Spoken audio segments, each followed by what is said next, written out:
the power of purpose. Dispersion is weakness, concentration is power. Destruction is a scattering, preservation a uniting process. Things are useful and thoughts are powerful in the measure that their parts are strongly and intelligently concentrated. Purpose is highly concentrated thought. All the mental energies are directed to the attainment of an object, and obstacles which intervene between the thinker and the object are, one after another, broken down and overcome. Purpose is the keystone in the temple of achievement.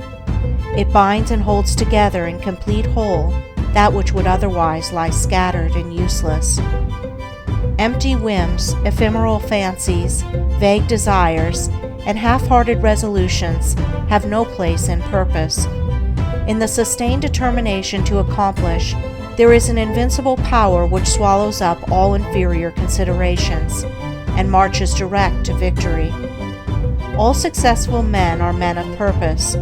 They hold fast to an idea, a project, a plan, and will not let it go.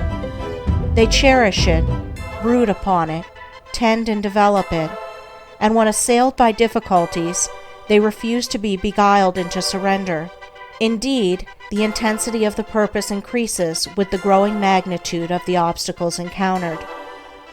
The men who have molded the destinies of humanity have been mighty men of purpose. Like the Roman laying his road, they have followed along a well-defined path and have refused to swerve aside even when torture and death confronted them. The great leaders of the race are the mental road makers, and mankind follows in the intellectual and spiritual paths which they have carved out and beaten. Great is the power of purpose.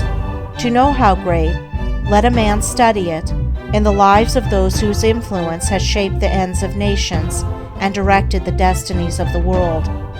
In an Alexander, a Caesar, or a Napoleon, we see the power of purpose when it is directed in worldly and personal channels.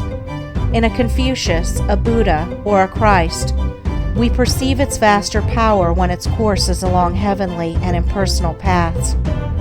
Purpose goes with intelligence. There are lesser and greater purposes according with degrees of intelligence. A great mind will always be great of purpose. A weak intelligence will be without purpose. A drifting mind argues a measure of undevelopment. What can resist an unshakable purpose? What can stand against it or turn it aside? Inert matter yields to a living force, and circumstance succumbs to the power of purpose. Truly the man of unlawful purpose will, in achieving his ends, destroy himself.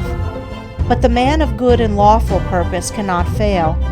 It only needs that he daily renew the fire and energy of his fixed resolve to consummate his object. The weak man, who grieves because he is misunderstood, will not greatly achieve.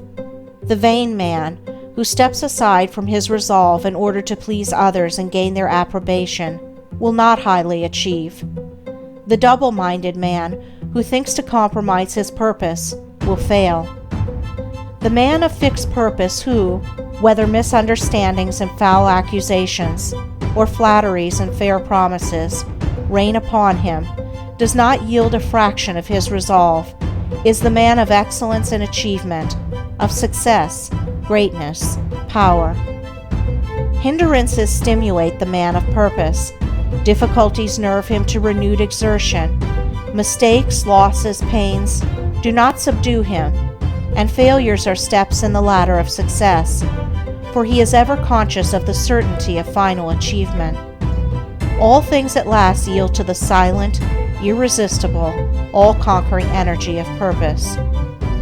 Out of the night that covers me, black as the pit from pole to pole, I thank whatever gods may be for my unconquerable soul.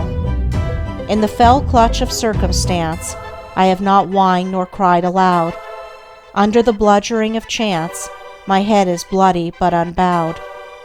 It matters not how strait the gate, how charged with punishment the scroll. I am the master of my fate. I am the captain of my soul.